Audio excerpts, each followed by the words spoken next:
ಚೀನಾವನ್ನ ಹಿಂದಿಕ್ಕಿದ ಭಾರತದಲ್ಲಿ ಗೂಳಿ ಆರ್ಭಟ, ಚೀನಾದಲ್ಲಿ ಕರಡಿ ಕುಣಿತ, ಚೀನಾದ ಆರ್ಥಿಕತೆಯಲ್ಲಿ ಅಲ್ಲೋಲ ಕಲ್ಲೋಲ. ಸ್ನೇಹಿತರೆ, ನಿಮ್ಮೆಲ್ಲರಿಗೂ ಗೊತ್ತಿರುವಂತೆ ಭಾರತ ಇದೀಗ ಆರ್ಥಿಕತೆಯಲ್ಲಿ ನಾಗಾಲೋಟವನ್ನೇ ಆರಂಭಿಸಿದೆ. ಭಾರತ ಆರ್ಥಿಕತೆಯಲ್ಲಿ ಇಡುತ್ತಿರುವ ಒಂದೊಂದು ಹೆಜ್ಜೆಯು ಇತಿಹಾಸವನ್ನ ನಿರ್ಮಿಸುತ್ತಿವೆ. ಅದರಲ್ಲಿಯೂ ಚೀನಾವನ್ನ ಹಿಂದಿಕ್ಕುವಂತಹ ಹಲವು ಕೆಲಸಗಳನ್ನ ಮಾಡ್ತಾ ಇದೆ. ಇದೀಗ ಮತ್ತೆ ಚೀನಾವನ್ನ ಆರ್ಥಿಕತೆಯಲ್ಲಿ ಹಿಂದಿಕ್ಕುವ ಕೆಲಸವನ್ನ ಭಾರತ ಮಾಡಿದ್ದು ವಿಶ್ವ ಮಟ್ಟದಲ್ಲಿ ಸುದ್ದಿಯಾಗ್ತಿದೆ.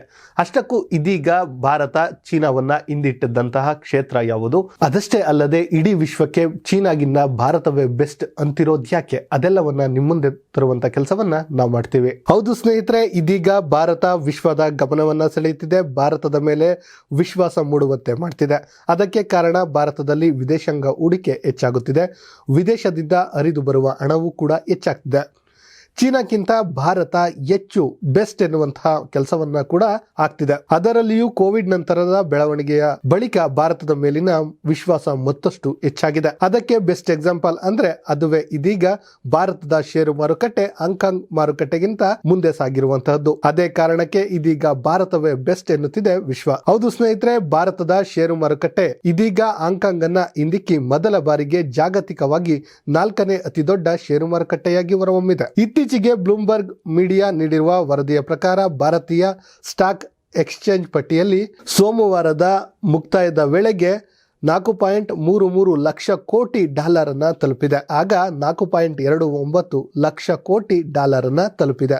ಆ ಮೂಲಕ ಭಾರತ ಮೊದಲ ಬಾರಿಗೆ ಹಾಂಗ್ಕಾಂಗ್ ಷೇರು ಮಾರುಕಟ್ಟೆ ಏನಿದೆ ಅದನ್ನ ಹಿಂದಿಕ್ಕುವಂತಹ ಕೆಲಸವನ್ನ ಮಾಡಿದೆ. ಇನ್ನು ಸ್ನೇಹಿತರೆ, ನಿಮ್ಮೆಲ್ಲರಿಗೂ ಗೊತ್ತಿರುವಂತೆ ಭಾರತದ ಷೇರು ಮಾರುಕಟ್ಟೆ ಬಂಡವಾಳೀಕರಣ ಡಿಸೆಂಬರ್ 5ರ ನಂತರ ಮೊದಲ ಬಾರಿಗೆ 4 ಲಕ್ಷ ಕೋಟಿ ಡಾಲರ್ ಅನ್ನ ತಲುಪಿತ್ತು. ವೇಗವಾಗಿ ಬೆಳೆಯುತ್ತಿರುವ ಚಿಲ್ಲರೆ ಹೂಡಿಕೆದಾರರ ಪ್ರಮಾಣ, ವಿದೇಶಿ ಸಾಂಸ್ಥಿಕ ಹೂಡಿಕೆದಾರರಿಂದ ನಿರಂತರ ಒಳ ಅರಿವು, ಬಲವಾದ ಕಾರ್ಪೊರೇಟ್ ಗಳಿಕೆಗಳು ಮತ್ತು ದೃಢವಾದ ಆಡಳಿತ ಹಿನ್ನೆಲೆಯಲ್ಲಿ ಭಾರತೀಯ ಷೇರು ಮಾರುಕಟ್ಟೆ ಇದೀಗ ಬೆಳವಣಿಗೆಯನ್ನ ಸಾಧಿಸುತ್ತಿದೆ. ಇದಷ್ಟೇ ಅಲ್ಲದೆ ಭಾರತವು ಚೀನಾಗೆ ಪರ್ಯಾಯವಾಗಿ ಸ್ಥಾನವನ್ನ ಪಡೆದಿದೆ. ಜಾಗತಿಕ ಹೂಡಿಕೆದಾರರು ಮತ್ತು ಕಂಪನಿಗಳಿಂದ ತಾಜಾ ಬಂಡವಾಳವನ್ನ ಆಕರ್ಷಿಸುತ್ತಿದೆ.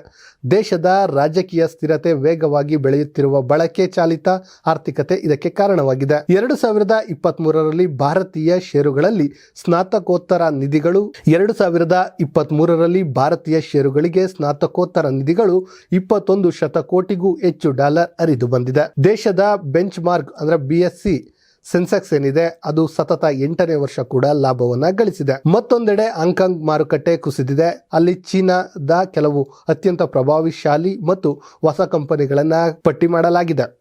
ಆದರೆ ಚೀನೀಸ್ ಮತ್ತು ಹಾಂಗ್ಕಾಂಗ್ ಸ್ಟಾಕ್ ಮಾರ್ಕೆಟ್ ಏನಿದೆ ಇದರ ಮೌಲ್ಯ 2021ರ ಬಳಿಕ 6 ಲಕ್ಷ ಕೋಟಿ ಏನಿದೆ ಅಷ್ಟು ಡಾಲರ್ ಅಮೌಂಟ್ ಅನ್ನ ಕುಸಿತವನ್ನ ಕಂಡಿದೆ. ಇನ್ನು ವರ್ಲ್ಡ್ ಅಲ್ಲಿ ಟಾಪ್ ಅಲ್ಲಿ ಇರುವಂತಹ 5 ಸ್ಟಾಕ್ ಎಕ್ಸ್ಚೇಂಜ್ ಗಳನ್ನ ನಾವು ನೋಡೋದಾದ್ರೆ, ಮೊದಲನೇ ಸ್ಥಾನದಲ್ಲಿ ಇರುವಂತಹದ್ದು ನ್ಯೂಯಾರ್ಕ್ ಸ್ಟಾಕ್ ಎಕ್ಸ್ಚೇಂಜ್, ಮೂರನೇದು ಶಾಂಘೈ ಸ್ಟಾಕ್ ಎಕ್ಸ್ಚೇಂಜ್, 4ನೇದು ಇಂಡಿಯಾ ಸ್ಟಾಕ್ ಎಕ್ಸ್ಚೇಂಜ್ ಈಗ 4ನೇ ಸ್ಥಾನವನ್ನು ಪಡೆದುಕೊಂಡಿರೋದು, 5ನೇದು ಹಾಂಗ್ಕಾಂಗ್ ಸ್ಟಾಕ್ ಎಕ್ಸ್ಚೇಂಜ್. ಇನ್ನು ಸ್ನೇಹಿತರೆ, ಇದಕ್ಕೆ ಕಾರಣ ಏನು ಅಂತ ನೋಡೋದಾದ್ರೆ, ಬೀಜಿಂಗ್ನ ಕಟ್ಟುನಿಟ್ಟಾದ COVID-19 ವಿರೋಧಿ ನಿರ್ಬಂಧಗಳು, ಸಂಸ್ಥೆಯ ಮೇಲಿನ ನಿಯಂತ್ರಕ ದಮನಕಾರಿ ಕ್ರಮಗಳು, ಆಸ್ತಿ ವಲಯ ಬಿಕ್ಕಟ್ಟು, ಪಶ್ಚಿಮ ದೇಶಗಳ ಜತೆಗಿನ ಭೌಗೋಳಿಕ ರಾಜಕೀಯ ಉದ್ವಿಗ್ನತೆಗಳು ಚೀನಾದ ಬೆಳವಣಿಗೆಯನ್ನ ಕುಂಠಿತಗೊಳಿಸಿವೆ. ಹಾಂಗ್ಕಾಂಗ್ನಲ್ಲಿ ಹೊಸ ಲಿಸ್ಟಿಂಗ್ ಆಗ್ತಿಲ್ಲ. ಹಾಗಾಗಿ ಈ ಮೊದಲು IPOಗಳಿಗೆ ಏಷ್ಯಾದ ಹಣಕಾಸು ಕೇಂದ್ರ ಎಂದು ಕರೆಸಿಕೊಂಡಿದ್ದಂತ ಹಣಕಾಸಿನಲ್ಲಿ ಅದು ಹಾಂಗ್ಕಾಂಗ್ ತನ್ನ ಸ್ಥಾನವನ್ನ ಕಳೆದುಕೊಂಡಿದೆ. ಇನ್ನು ಸ್ನೇಹಿತರೆ, ಈಗಾಗಲೇ ಗೊತ್ತಿರುವಂತೆ ಚೀನಾಗೆ ಭಾರತ ಹಲವು ಕ್ಷೇತ್ರಗಳಲ್ಲಿ ಸವಾಲನ್ನ ಎಸೆಯುತ್ತಿದೆ. ಅದರಲ್ಲೂ ಕೂಡ ಆರ್ಥಿಕತೆಯಲ್ಲಿ ಅತಿ ದೊಡ್ಡ ಸವಾಲನ್ನೇ ಎಸೆಯುತ್ತಿದೆ. ಅದರಲ್ಲೂ ಕೂಡ ಇದೀಗ ಭಾರತದ ಈ ಬೆಳವಣಿಗೆಗೆ, ಷೇರು ಮಾರುಕಟ್ಟೆ ಏನಿದೆ ಇದರ ಬೆಳವಣಿಗೆಗೆ ಒಂದು ರೀತಿ ಚೀನಾವೇ ಕಾರಣ ಅಂದ್ರೂ ಕೂಡ ತಪ್ಪಲ್ಲ. ಯಾಕಂದ್ರೆ ನಿಮ್ಮೆಲ್ಲರಿಗೂ ಗೊತ್ತಿರಬಹುದು, 2019ರಲ್ಲಿ ಏನು ಕೋವಿಡ್ ಎಂಟ್ರಿ ಆಗುತ್ತೆ ಆ ಸಮಯದಲ್ಲಿ ಷೇರು ಮಾರುಕಟ್ಟೆಯಲ್ಲಿ ಒಂದು ರೀತಿಯ ಅಲ್ಲೋಲ ಕಲ್ಲೋಲವೇ ಸೃಷ್ಟಿಯಾಗಿತ್ತು. ಅದರಲ್ಲೂ ಕೂಡ ಭಾರತದ ಮಾರುಕಟ್ಟೆ ಅಂತ ಸಂದಿಗ್ಧ ಸ್ಥಿತಿಯಲ್ಲೂ ಕೂಡ ತನ್ನ ವಿಶ್ವಾಸವನ್ನು ಕಳೆದುಕೊಳ್ಳಿಲ್ಲ. ಯಾವಾಗಲೂ ಕೂಡ ಅದನ್ನು ಬಂದ್ ಮಾಡುವಂಥ ಕೆಲಸವನ್ನು ಮಾಡಲಿಲ್ಲ. ಆದರೆ ಚೀನಾ ತಿಂಗಳುಗಟ್ಟಲೆ ಷೇರು ಮಾರುಕಟ್ಟೆಯನ್ನು ಬಂದ್ ಮಾಡಿತು.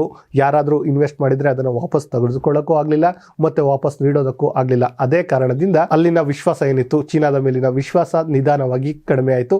ಅಲ್ಲಿನ ಷೇರು ಮಾರುಕಟ್ಟೆ ಹೂಡಿಕೆದಾರರೆಲ್ಲರೂ ಕೂಡ ಭಾರತದತ್ತ ಬರುವತ್ತ ಗಮನವನ್ನು ಹರಿಸಿದ್ರು. ಆ ಕಾರಣದಿಂದ ಭಾರತ ಹೆಚ್ಚು ವಿಶ್ವಾಸವನ್ನ ಗಳಿಸಿತು. ಆ ಮೂಲಕ ಭಾರತ ಚೀನಾವನ್ನ ಹಿಂದಿಕ್ಕಿ ಇದೀಗ ಮೊದಲನೇ ಸ್ಥಾನವನ್ನ ಗಳಿಸ್ತಾ ಇದೆ. ಒಟ್ಟಾರೆಯಾಗಿ ಹೇಳುವುದಾದ್ರೆ ಸ್ನೇಹಿತರೆ, ಇದೀಗ ಭಾರತ ವಿಶ್ವ ಮಾನ್ಯತೆಯನ್ನು ಪಡ್ತಾ ಇದೆ. ಅದರಲ್ಲೂ ಕೂಡ ಚೀನಾವನ್ನ ಆರ್ಥಿಕತೆಯಲ್ಲಿ ಹಿಂದಿಕ್ಕಲು ದಾಪುಗಾಲನ್ನ ಇಡ್ತಿದೆ. ಇದರ ಮೊದಲ ಅಂಗವಾಗಿ ಹಾಂಗ್ಕಾಂಗ್ ಷೇರು ಮಾರುಕಟ್ಟೆ ಏನಿದೆ ಅದನ್ನ ಭಾರತ ಇದೀಗ ಹಿಂದಿಕ್ಕಿ ವಿಶ್ವದ ಟಾಪ್ 4 ಅಲ್ಲಿ ಬಂದು ನಿಂತಿದೆ.